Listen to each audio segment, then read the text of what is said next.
Dans ce magasin, du miel mais pas local, seulement des produits espagnols et italiens. Et pourtant dans ce commerce, les apiculteurs de la région sont très recherchés.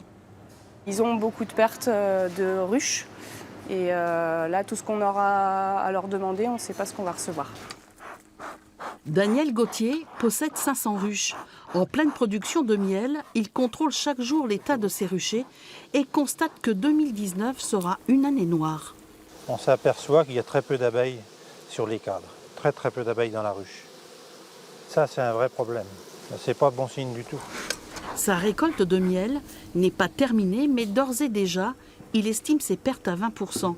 Les causes sont multiples. Bien sûr, la canicule a eu un effet. Les végétaux ont beaucoup souffert. On a eu des écarts de température extrêmement importants entre juin et juillet. Mais principalement, ce sont des causes autres. On est toujours sur le problème d'intoxication des molécules imidaclopride, qui sont toujours bien présentes par leur rémanence, même si elles sont interdites depuis septembre 2018. Un autre apiculteur, Sébastien Pommier.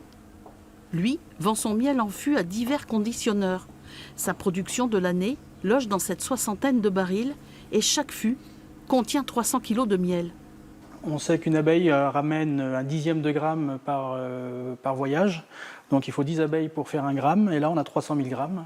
Donc si on fait le calcul, ça fait quelques millions d'allers-retours pour remplir les fûts. La récolte de miel de tournesol est presque terminée, mais l'année a été compliquée. Le printemps froid et pluvieux a épuisé les réserves des butineuses. Pour sauver ses colonies, Sébastien a dû les nourrir au sirop de betterave. Malgré quelques pertes, l'apiculteur estime sa saison sauvée grâce au retard de floraison des tournesols, mais pas seulement.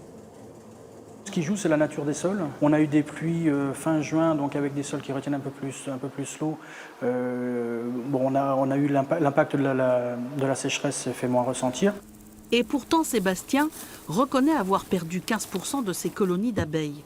Selon l'Association de développement de l'apiculture Nouvelle-Aquitaine, le changement climatique et les problèmes de biodiversité vont amener les professionnels à s'adapter.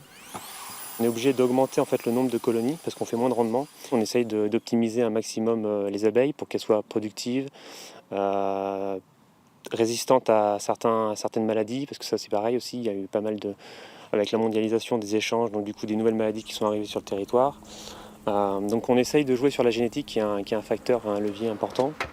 Nouvelles maladies, problèmes de pesticides et changements climatiques, les apiculteurs vont devoir être inventifs. Ils sont de plus en plus nombreux à pratiquer la transhumance.